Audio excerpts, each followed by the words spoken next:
What's going on, Nerd Nation? Welcome back to episode 32 of the Comic Book Nerd Nation podcast. I'm Fox2. Today we're here with DePirate. Hey, guys. And Topher. I'm not Fox 2. That's a very, very astute observation. Thank you for that, Topher. Holef and Brian was not able to join us this week because apparently he has no voice, which, when he's talking smack about Superman v Batman, that's the best voice to have, would be no voice. So, on to business. Now that I can get that free jab in.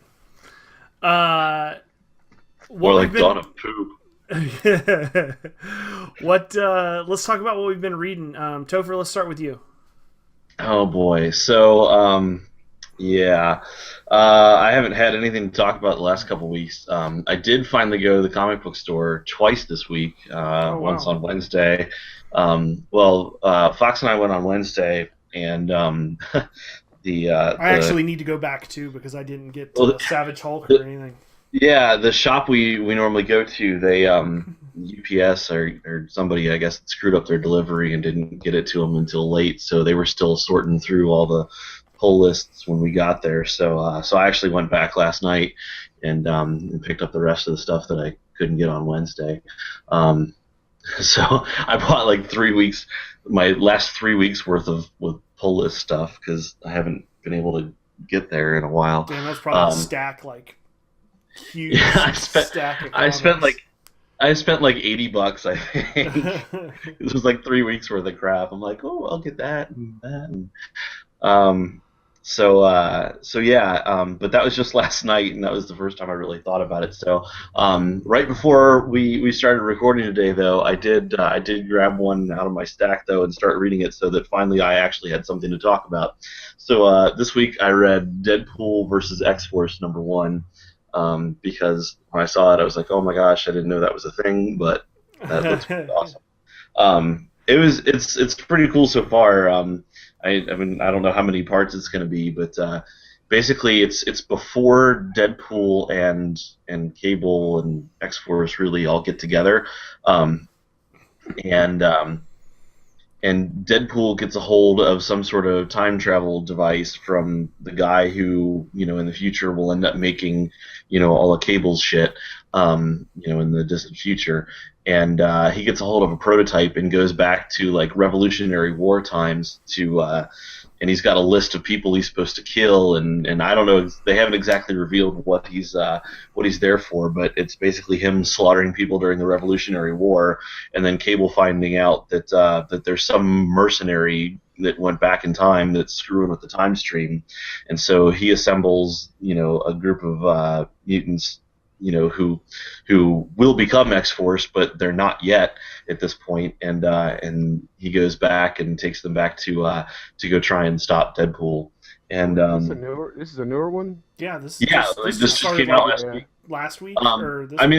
It just came out. It just came out Wednesday. Oh wow! This past Wednesday. So it's pretty cool. So I was kind of confused as to how this affects, like, the timeline, because they haven't met yet. This is before X-Force actually gets together, like in the early '90s X-Force, and Cable mentioned some line about how, about how when they all get together that they're even going to have to purge the memories of this event, from ever happening, so that they don't screw with the time stream. So basically, this happened before they ever got together, and then they forgot about it before, when they actually do come. So it basically doesn't count. Like, it happened, but they called do-over on it. Exactly. they're going back and doing it before they all get together without having to retcon anything about how they all came together. Remembering that they had actually met previous to that. So there was one line in here, though, that I busted up laughing over. Deadpool's running away from from X-Force, and he's trying to figure out who they he's trying to figure out what their deal is, and so he runs away, and he says this line. He goes, "Anywho, despite these heavily armed, heavily pouched people onto the bench," and I busted up laughing because the whole Rob Liefeld, who drew X-Force, in the 90s, like took so much crap for like the giant overly muscular people with the huge guns and like 40 million pouches like Cargo all over their pouches on body. everything. Yeah. Like every character design had like a belt with 47 pouches on it, and I read that these heavily armed, heavily pouched people, and Oh, that's great. and I laughed for a solid few minutes. It was pretty good. So that's the only thing you got a chance to read this week? That, and finally started reading the Dresden Files novels, which I've been meaning to for a long time, but I'm only like 2 chapters into that. Well, yeah, I mean that once you finish up on it, you'll have to let us know how it is and let everybody know if they should rush to the store and buy one. What about you, Pirate? What have you been reading?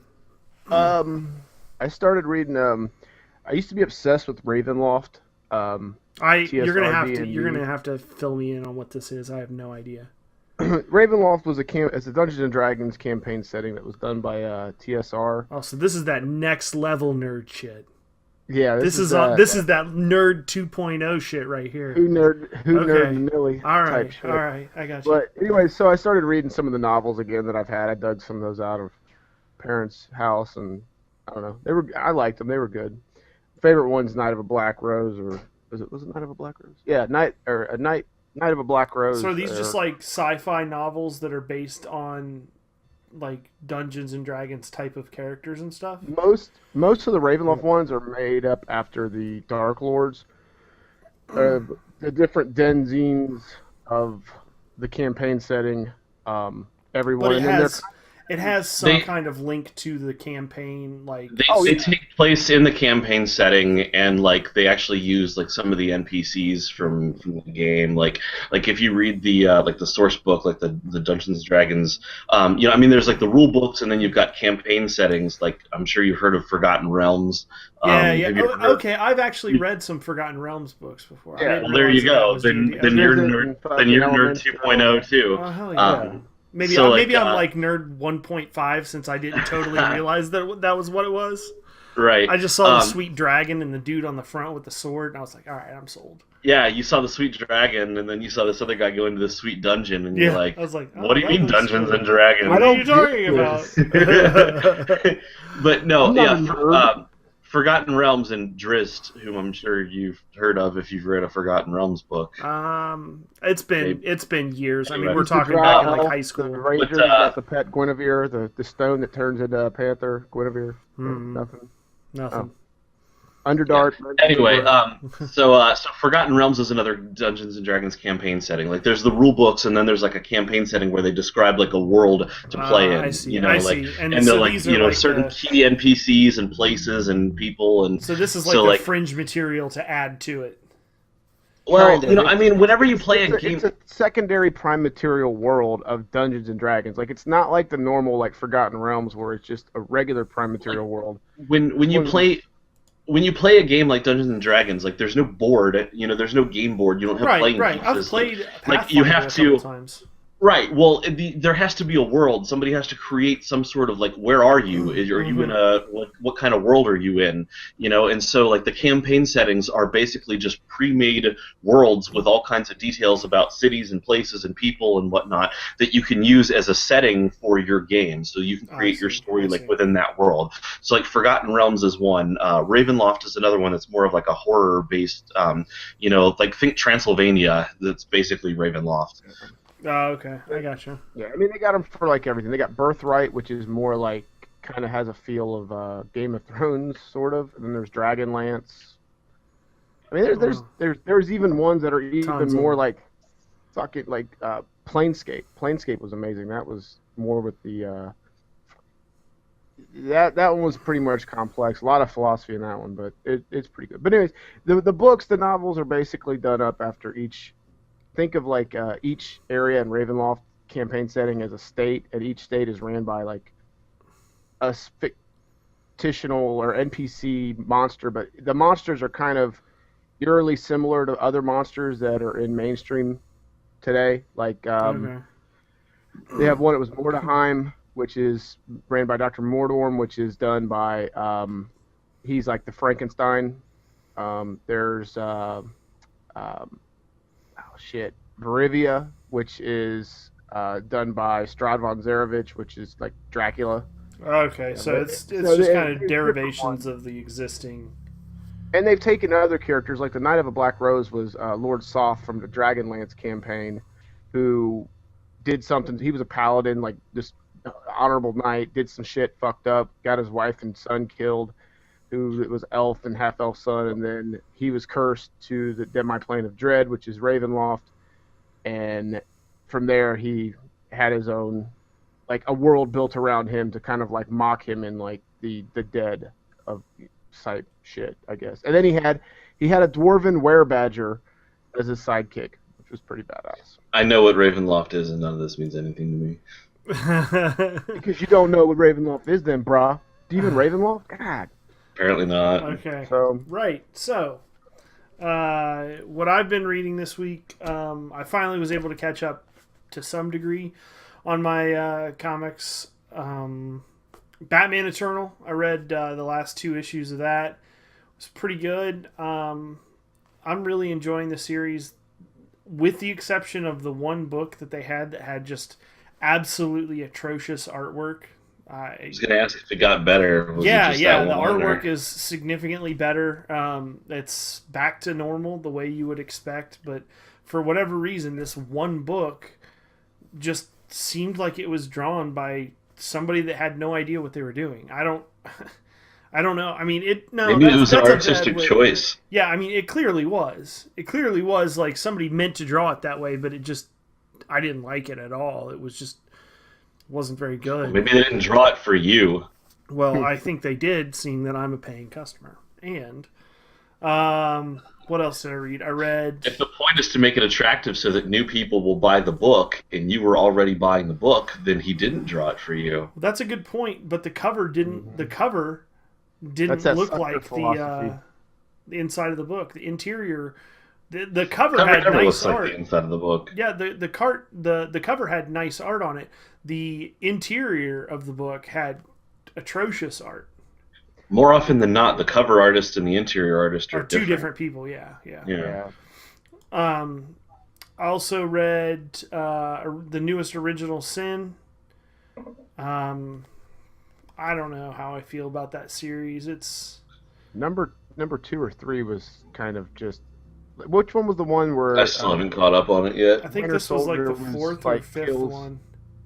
Which one was the one where at the last few panels, Winter Soldier kills? Yeah, that was like 3.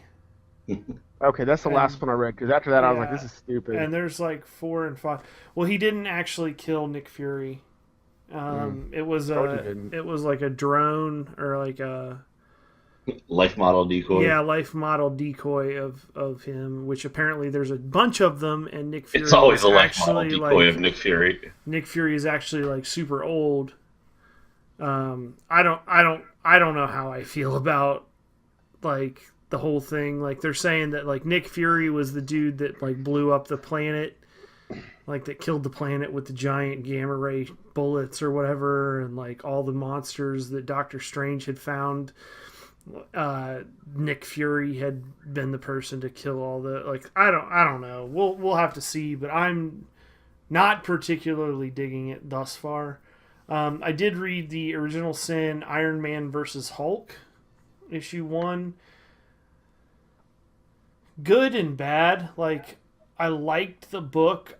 I just am very, like Brian and I talked about last week, I'm very hesitant about the fact that it seems like they're toying with not just history of Hulk's a character, origin. but the origin of the character, like the specific origin event of the character. I think if they do it right, they can tap dance around it to where it won't be bad in the end. But if they don't, it could just end up being like complete garbage, and they're going to have to do something at the end of this Original Sin event to make that all like fake or imagined or something. But I don't know. I mean, the book was neat. You know, you start out the book with basically the Hulk just pounding the crap out of Iron Man, and Iron Man, like, you know, thinking that he was going to be able to beat the Hulk, and it wasn't even a close fight. Was he wearing his Hulkbuster armor? Yeah, he was wearing that. But I don't know. I'm gonna have to reserve total judgment until we get a little bit further. I think it's 4 books or 5 books for the little mini series. So we'll see how that ends up. And then the other thing that I read was Sinestro. I think this is the 3rd or 4th Sinestro book. I'm really liking the Sinestro series. I need to get that one. Really liking that a lot. And the guy at the comic book shop that we go to has told me that he's getting a ton of good feedback about that book. Definitely would recommend it. It's really good. He's basically the premise of what's happened thus far is that Sinestro has taken back control of the Sinestro Corps.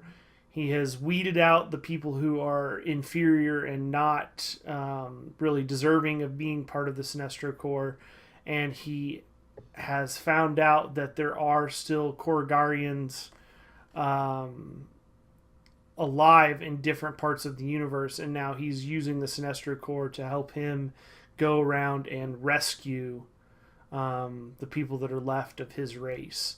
So it's a pretty interesting dynamic. Doesn't he team up with his daughter? Yeah, his daughter. There's a lot of tension there between because his daughter's a Green Lantern and she doesn't like him, but he had to like save her or something. Yeah, it's pretty good. I'm really digging the whole Sinestro series thus far. I'll definitely keep that on my pull list. For the foreseeable future. They were really good, and I totally forgot about the 3rd one right there. Yeah, it just came out. Maybe not this week, but last week. I can't remember because I didn't get. I had to skip a week at the comic book store, so I didn't. And I still have like the new Savage Hulk #1 that I need to go pick up, and the new Green Lantern book that I need to go pick up. So I'll probably wait until Wednesday and go pick those up. But that's about all I think that I've been reading. I've been trying like hell to get through Batman Odyssey by Neil Adams, and man, I don't know what it is because I love Neil Adams' artwork, and typically I love his writing. But man, it is just I'm fighting it. It's tough. Like it's like every week I go and I get the new comics from the comic book store for the week, and it's like I don't really want to read Batman Odyssey right now because there's anything else to read. Like, oh look, My Little Pony's out. I'm gonna read that instead. Like, what? I often find myself doing that with some of Grant Morrison's Batman work. Like, oh really? Like, did you read the Batman Incorporated stuff? That was Grant Morrison. I'm talking stuff pre-New 50. The Return of Bruce Wayne. Did you ever read The Return of Bruce Wayne? No. Oh my god. Is it just painful? It was one of those where like you kept expecting some big payoff, and there wasn't. And it was just like it was like I by the end of this will all make sense. By the end, this will all make sense. By the end, fuck, that was the end. You know, this doesn't make sense. It's funny that you say that because that's literally how I feel it's building up with Batman Odyssey. Like, this is going to make, like, there's going to be something coming up real soon. Nothing. Well, I'll just go like 10 more pages. There's going to be something. And it's like, I got to the one point where I was like, fuck it. I'm just going to like flip ahead and like look at the pictures to get me excited. And like, that's even more of a letdown. You know what I'm saying? Because then it's like, there's dinosaurs on these pages. Like, what the fuck? Like, how am I supposed to get, like, how is that fucking, like, man, come on. I'm gonna flip ahead and look at the pictures. Yeah, I just wanted, like, you know how when you're getting ready for a movie or something, like, it's just a great quote. You know what I'm saying? Like, you get a little preview, little trailer action, some spoilers, and it gets you like pumped. Like, all right, I can make it through the shitty part to get to the good part. Yeah, I'm gonna just read through this, look at the pictures, and get jacked. Totally, like get pumped. I don't know, man. It just I don't know. One of these days, I will make it through that book. I've literally resorted to putting it back on the bookshelf because I just can't hack it right now. Like I don't know. Wow. So we'll see what happens. Let's move on to the news. Either you guys got anything that you want to bring up for news? Constantine leaked on the fucking airwaves again, or just like the Flash did. Oh, really? The first episode, pilot episode Yeah, of the pre-airs. Yep. Yeah, that doesn't surprise me. I still don't. I think that the networks do it on purpose. I don't think that's the case at all. I totally think it's done on purpose. I think that It's people and the hype build up on social media. It's too convenient. It's too. But the problem is they stand to lose. The reason I don't think it's them is they stand to lose a lot of money. No. Based on the fact that if they leak the entire first episode like that, why would anyone watch? If you've already seen it once, would you make be online on Facebook, on Twitter, saying, "Oh my God, I just seen this," blah blah blah blah. Right, but but what I'm saying is like, if you watched it, okay, and that night when that first one comes out, there's that show on, and there's like 2 or 3 other shows in the same time slot, obviously.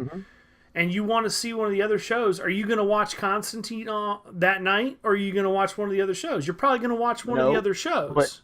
But episode 2 is going to be fucking right. off the hook. And their ratings are going to be through the roof. I agree, but I just think that I don't think that they would do it just based on the hit that they would take on advertising dollars for that first thing would be potentially millions of dollars. I disagree because here's why. Because pilots are already paid for.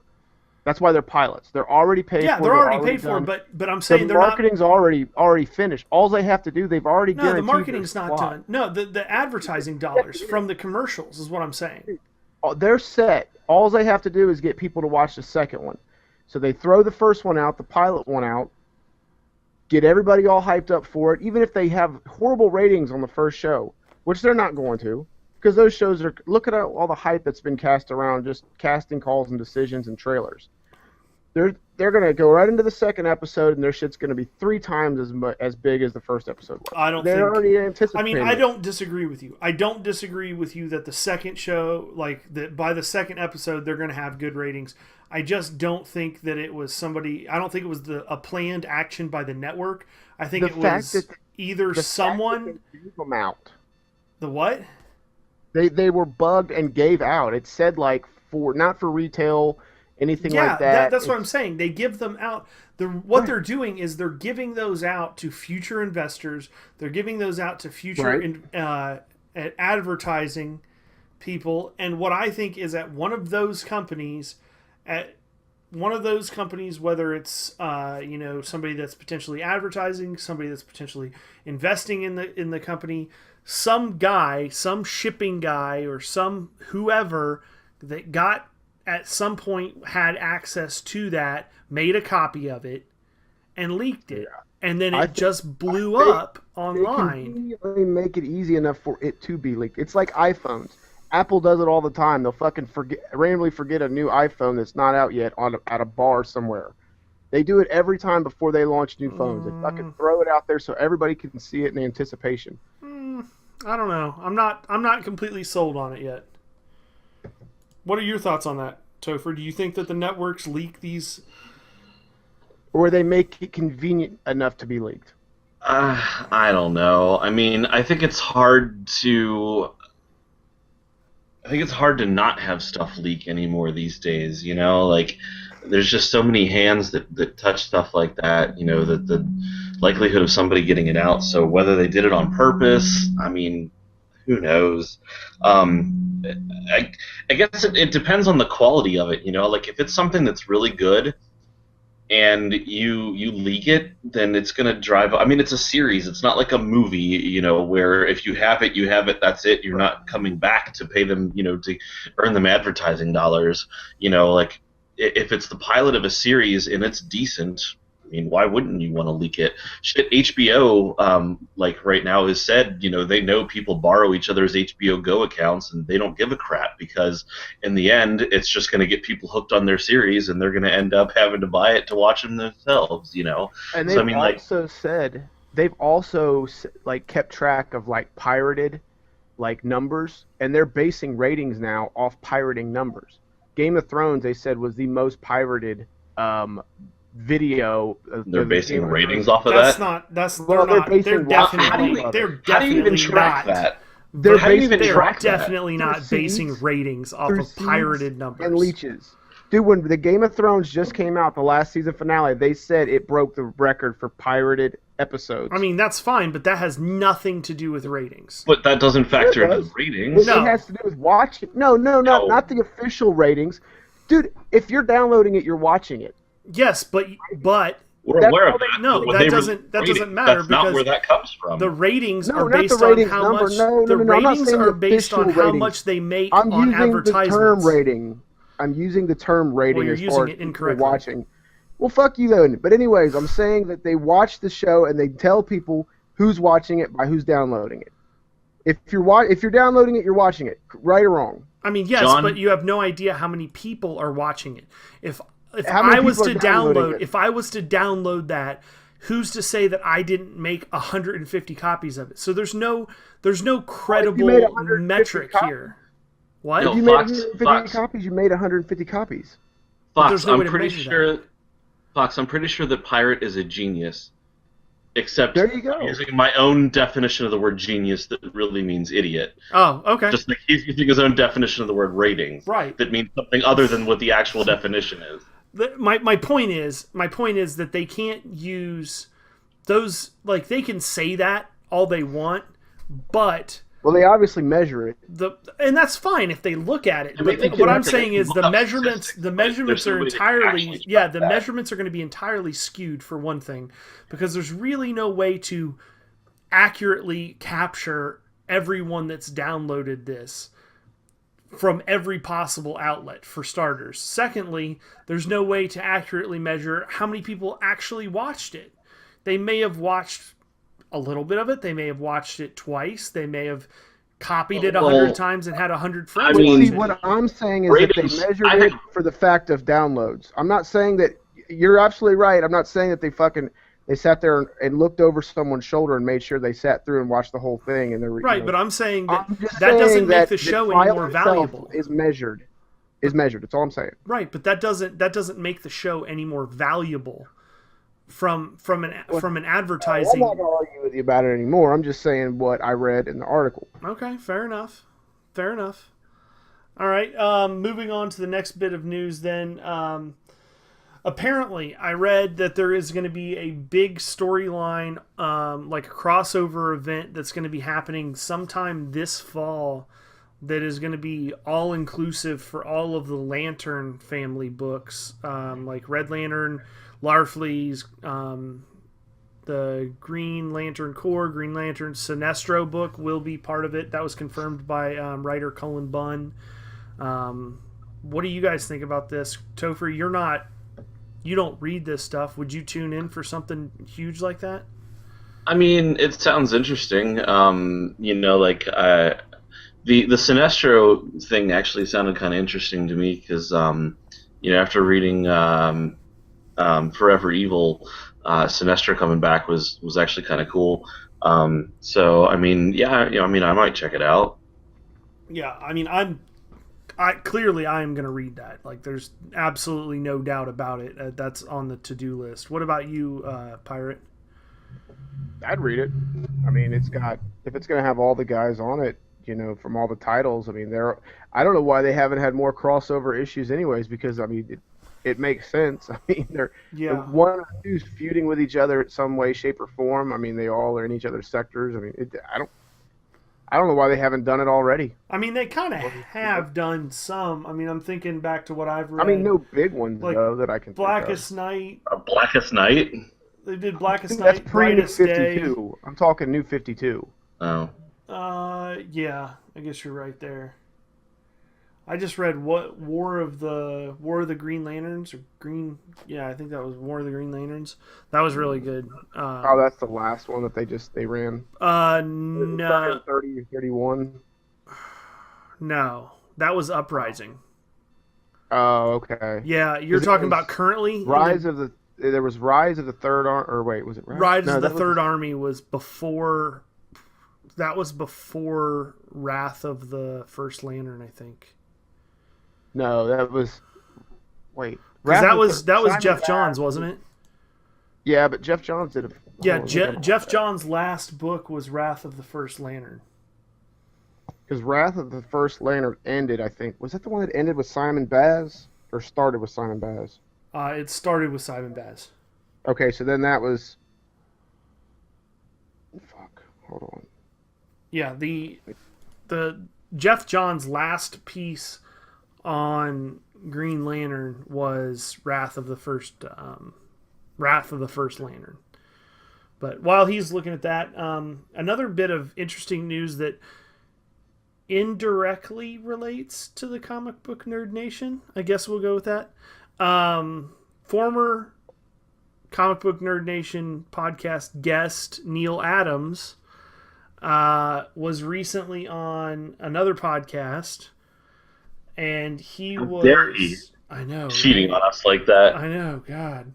Well, I would like to say, okay, for starters, at the risk of taking shit for the whole Kevin Smith thing, he was on Fat Man on Batman, which is Kevin Smith's Batman podcast, and he basically almost did the exact same stories as the second half of our podcast.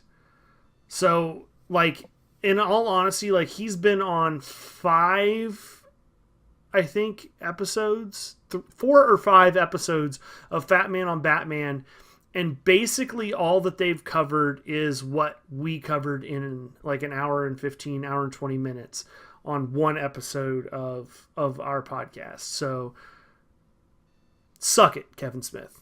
No, I'm just kidding. I really do like that podcast.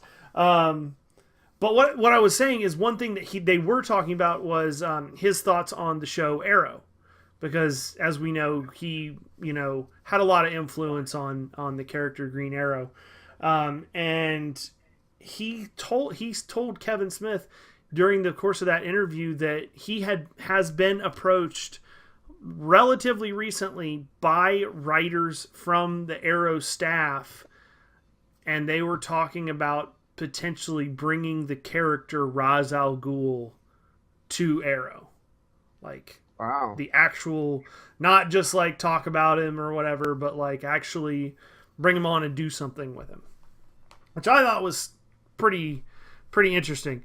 You can tell by Topher's bored look that he doesn't give 2 shits because he doesn't watch Arrow. So be it. You'll be excited to talk about S.H.I.E.L.D. when it's out next season. I'm sure. Topher, you still there? Yeah. Oh, okay. Yeah. S.H.I.E.L.D. All right. Just got all quiet on me and shit. My bad. I was listening to your story. No, what would you think about? I mean, granted, you haven't watched the Arrow, but you're I a still Batman haven't really fan. started. Yeah, I mean, I like Ra's al Ghul. That's cool. I don't understand.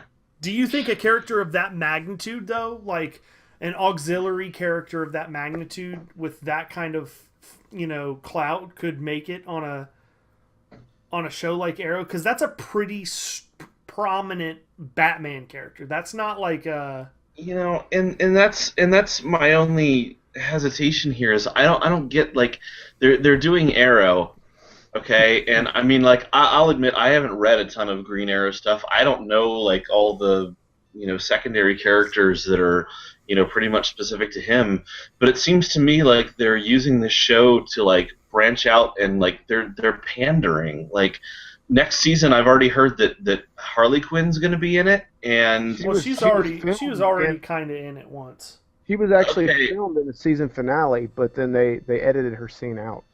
But, like, Harley Quinn and Ra's al Ghul, they're picking all these characters that people are like, oh yeah, we love those characters because we like Batman.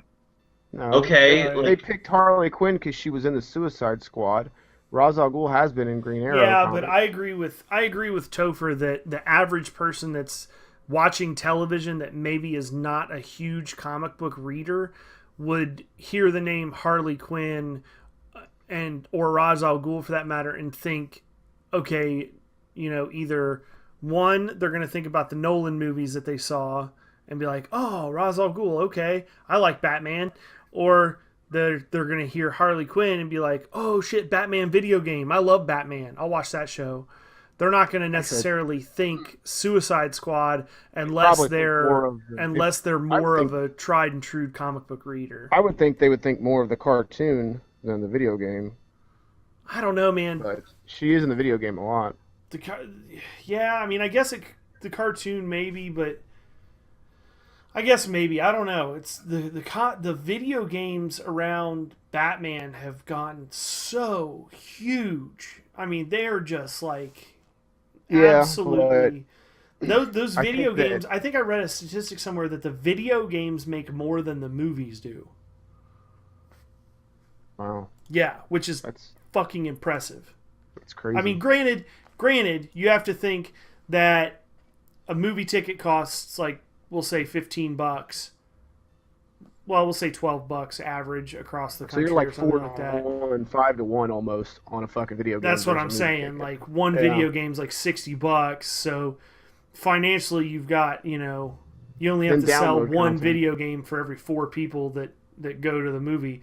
But still, that seems like a lot. I mean, think about how many like young kids are going to movies. Think about how many old people are going to see some of these movies that maybe don't play. You know what I'm saying? Like my dad went and saw Batman in the theater, and he definitely doesn't have a damn PlayStation to buy a Batman video game. Right.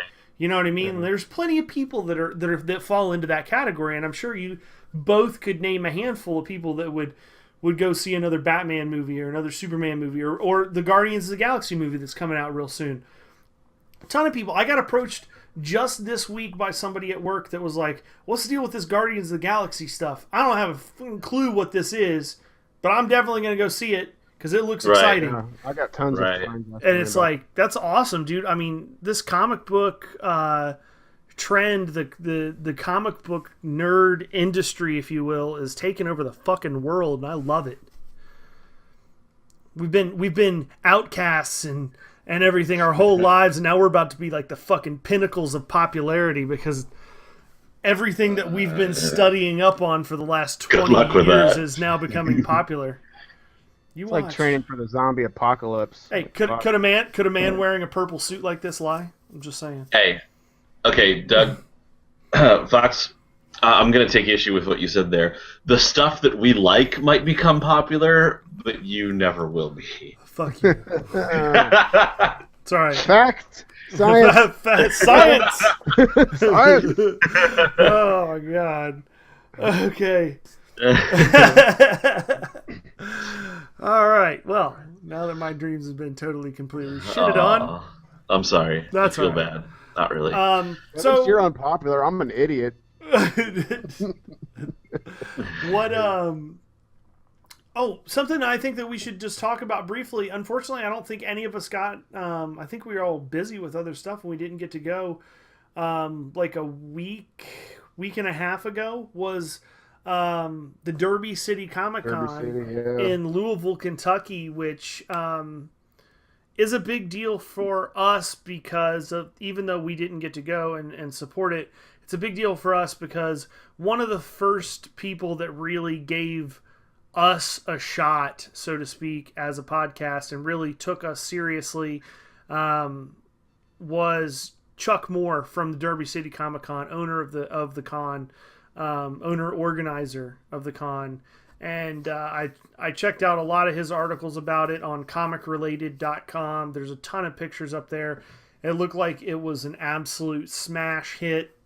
And he's going to be having there's another event that he's doing, another smaller con that's going to be in like September, October. And then next year in like March or April, there's going to be a con in Cincinnati, which we will be at, and I will almost guarantee that we will have a table there where we will be able to podcast, visit with anybody from the surrounding area that listens to the podcast, just hang out, bullshit. If you happen to want our autographs for some odd reason, we could do that too, I guess. I don't know. Who knows? Maybe we'll have some t-shirts for sale or something. Again, unpopular, right?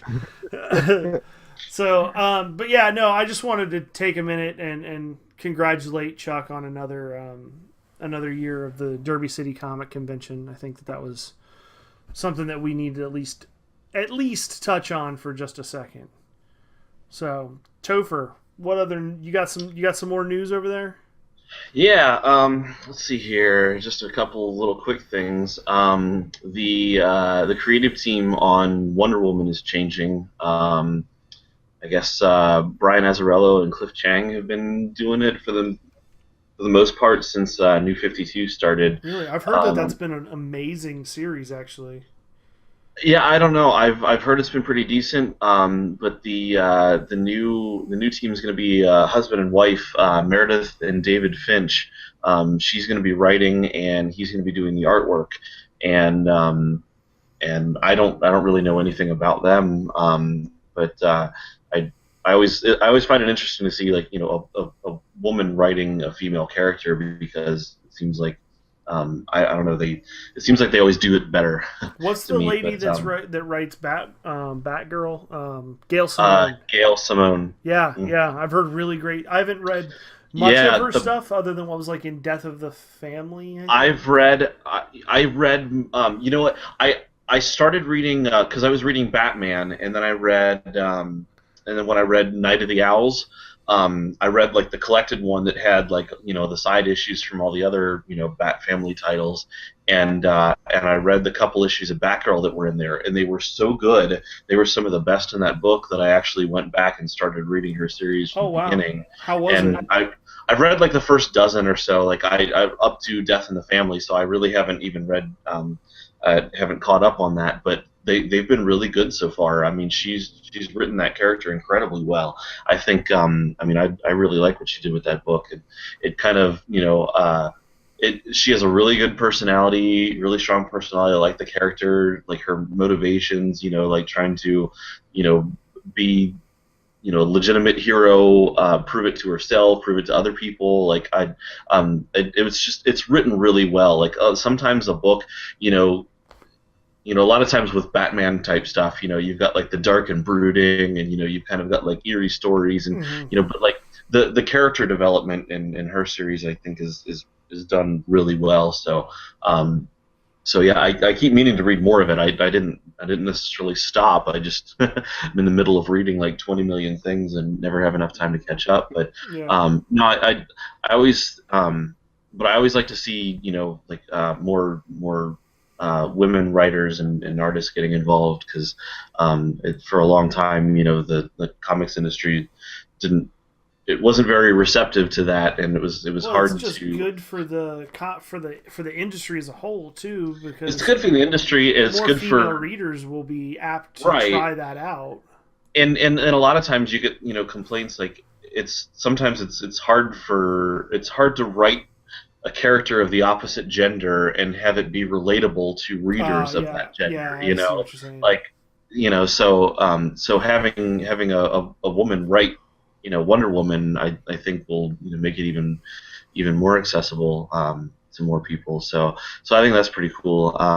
She said she was going to get away a little bit from the whole you know, Greek pantheon family and focus more on the Amazons and the Justice League with you know, when she takes over the series. So that might be interesting. I always wanted to read more Wonder Woman. Like I never really. You know, I liked Wonder Woman as a kid when I was in, you know, like watching Super Friends and Back stuff. when you used to wear skirts and stuff. Exactly, you know. Hey, no joke. So let me just get it straight. I'm unpopular. Pirate's stupid, and you wear women's clothing. Exactly. Okay, all right. That's a hell of a crew we got. When I was a kid, when they had all the Super Friends toys, I actually owned the I bought I had the Wonder Woman playset that had like the bracers, and no, I mean it might have come with the invisible jet. I never saw it. You know, but I love how he just passes right over that. Like, no big deal. It's probably still sitting in my mom's living room somewhere, but I can't find it. The dog ate it. But yeah, so that's cool. There's an event coming up this fall for Marvel called Axis, which is going to be an Avengers and X-Men crossover where they team up against Didn't they some sort already of do a huge combined like evil. Avengers X-Men, like Avengers Yeah, with Avengers AVX? X. Well, I mean, they did Avengers versus X-Men a few years ago. This is, I mean, Avengers and X-Men are kind of the two biggest groups in Marvel, so, it, I thought they always it's weird went against when each other. Like no, they really don't. I mean, it's weird because the whole premise of the X-Men has always been that like they're outsiders, they're outcasts, people don't like mutants, and so a lot of times they haven't been at odds with the Avengers, but they don't necessarily travel in the same circles, and so it's almost like a rivalry ish. They're just not super close. AVX kind of brought everything to a head, and then following AVX, Captain America basically even admits, hey, look, Cyclops, you're right. I haven't been doing enough personally to improve mutant relations in the world, and that's a shortcoming of mine. That's a fault, and I'm sorry. And from now on, I'm going to do more for that. So there's currently a Marvel Now started a series called like the Burger King for the gay community. uh, Is that what I'm hearing?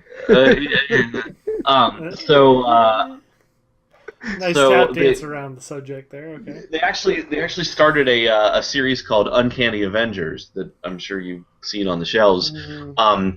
It's basically an Avengers team that incorporates a lot of mutants and a lot of like X-Men personalities. So like Havoc and Rogue are both on that team. They've been doing a little bit more crossover stuff in I have a question for you. Marvel Now. If Rogue, so Rogue is, you said, on this Avengers team, and Rogue's power is to, like, she can touch mutants and, like, get their mutant power. Does that work, like, if she was to, like, touch, like, Captain America or, like... No, it pretty much works on any special powers. I mean, I don't know if there are limitations, but I mean, if like when Rogue was first introduced, like for the longest time, Rogue could fly and had super strength. That's how everyone knew her. Yeah. And that was big. She actually got that from Ms. Marvel. Ms. Marvel's not a mutant, so. Oh, really? She got that from Ms. Marvel. Yeah. Mm-hmm. Really? Yeah, Rogue's first appearance was in like 1980, I think. It was Avengers Annual number 10, and she was actually Mystique's foster daughter, and she was a bad guy to start out with, and the Brotherhood of Evil Mutants had her go and ambush and attack Carol Danvers, Ms. Marvel, in San Francisco on the Golden Gate Bridge, and basically, like, she kept contact too long and absorbed her powers pretty much permanently, and drained Ms. Marvel of her powers, and there was, for a long time, Ms. Marvel didn't have powers, and and the Rogue's whole thing was that she had also absorbed part of Ms. Marvel's psyche, and sometimes she would have memories that weren't hers, and she was having to deal with that for a long time. And so one of the reasons she defected and joined the X-Men was because she wanted Professor X's help trying to figure out who she was, because she was having identity crises because she had somebody else's memories and psyche in her head. But yeah, so those powers were actually Ms. Marvel's powers. That's pretty interesting. Anyway, back to your Axis thing. Sorry. So now in Marvel Now, I guess they've been working together a little bit more, and the Avengers and X-Men, and so, but in past crossovers like Civil War and some of these other big events in the last 10, 15 years, the X-Men haven't really been part of the larger Marvel universe. Like, they've always kind of been their own thing. Like if you look at like some of the more major events, the X-Men haven't really been part of it. The Avengers kind of have their world of everything, and then the mutants are always this other side. So I guess they're trying to bring them more into one big cohesive universe, and so this event is going to be the Avengers and X-Men teaming up to to combat some greater evil. And from what I've seen, it looks like Red Skull might be a big part of it. The promo image has like a group of villains that looks pretty interesting. I guess they're kind of do like an Axis of Evil sort of thing.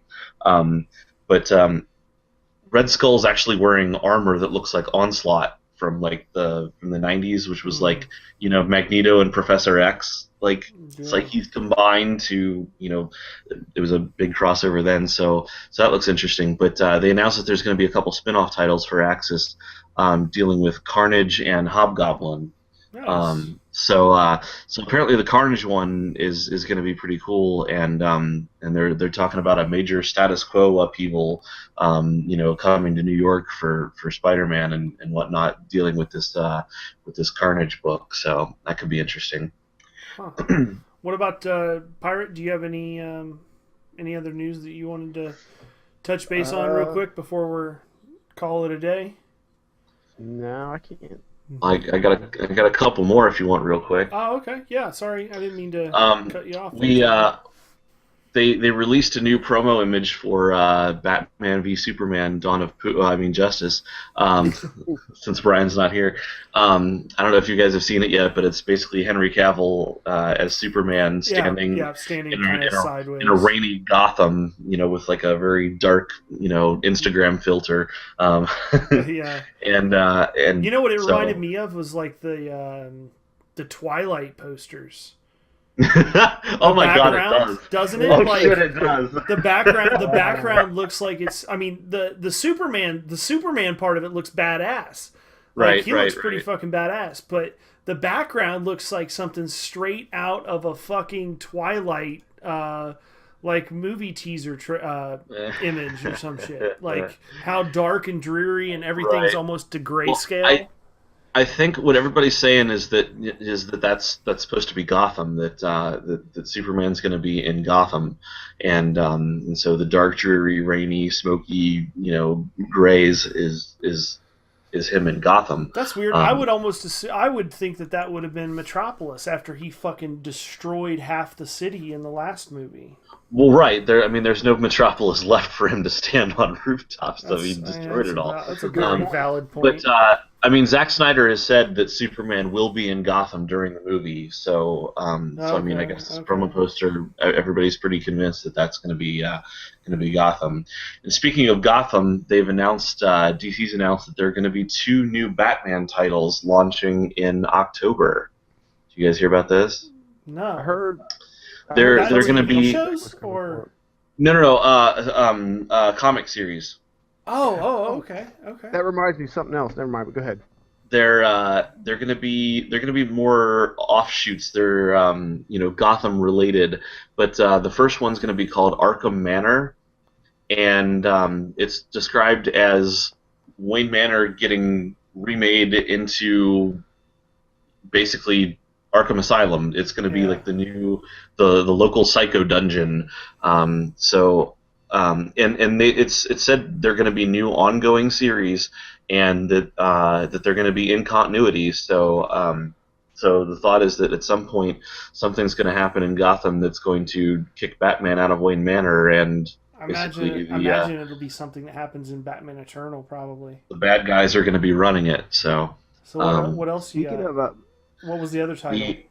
The other one is going to be called Gotham Academy, and you guys probably won't be interested in this one, but it's going to be a monthly teen drama set at Gotham City's most prestigious prep school. Are you fucking kidding me? Bruce Wayne is one of the school's chief benefactors. Whoa. What? Cheerio. Hold the fuck on. So you're telling me that... Wow, that's fucking garbage. That's going to be terrible. You don't have to read it. It's going to be awful. But they write it for him, though. Don't you know this? Yeah, I'm a paying customer. They write that shit for me. Right. But no, I mean, seriously, it's a teen drama. I mean, I don't... Monthly teen drama set at Gotham City's most prestigious prep school. So basically, it's like fucking Glee at a school that fucking Bruce Wayne donates money to. And that's Batman's only association to the storyline, is the fact that he fucking donates money to the school. And that's the only... Other than that, has nothing to do with Batman. Who fucking said it did? You did. You said it was Batman related. I said, yeah, Batman related because it's in fucking Gotham. I know. I If just it think was it's- in Metropolis, it would be Superman related. That's if true. it was, All right, I'll give you that. No. But Okay, I well, just then think how it's come- going to be hold terrible. up, hold up. How come then all of a sudden Ra's al Ghul is Batman related, and now it's like it's a connection thing. Now it's a distancing thing. What do you mean? What? Ra's al Nothing. Ghul is highly related to Batman. Ra's al Ghul is a Batman villain. Ra's al Ghul trained Okay, so- Batman. Oh, he did. In the movie, he did. I was gonna say, like, really, like, is that final? WB's got final fucking with all this shit now. Ra's al Ghul is Batman's son's grandfather, so I mean they're related by family. They are. That's true. That's Oh, also on he's got Batman, us no, both here's there. the news. November. It's when they're releasing the new Batman 66 season on Oh yeah. DVD, You know what? Blu-ray. I heard that there's a. all 120 episodes with some unseen ones that were never aired. I heard that Ooh, there's a some new unseen ones? Yeah. sizzle reel out for that, like a short amount of like. It's just a commercial. Yeah. Yeah. That should be. I'm definitely gonna pick that up for my. The commercial. It's Hell it's yeah, I'm pretty gonna cool get 'cause that. it's got fucking It has like that sound, that narrator. What was his name? Oh, I know who you're talking What was about. The narrator. It week was on- Doomsday. Same Dexter bat channel, Doomsday? same bat time. Was it Desmond Doomsday? Mm-hmm. That's it. Desmond Doomsday, I think, or Daniel Doomsday. Will the something Caped like that. That was the Crusader? narrator. Yeah, which was also, it was actually the producer of the show. Fucking, what was his Really? name? Mm-hmm. I can't remember his name either. But yeah. So, anyways, I've got the movie. November. I've got the movie on DVD. who doesn't? Fuck. I bought the movie. I have think that. I think sometime before I too long we should do like a movie day Hold on. review. Where did everybody go? Everybody, I just want to point out to the viewing audience and the listening audience that everybody just ditched me at the same time. We're right I'm here. sitting We're here- listening. Damn, some I haters. up came to in get here. my Batman. My Batman Batman collection. DVD. All right, DVD. fair Yeah. enough. Fair enough. I have that copy and this copy. Bam. Nice. Then I got. See, but mine says Holy Special Edition Batman across. I know I have that. I have that Nice. same one too. Then I got these guys. Yeah, that's what I'm talking about. Well, yeah, I got those too, but But no, the but these have 66 the Batman. But wait. Blu-ray. But wait, there's more. Call now, and we'll throw in. Right.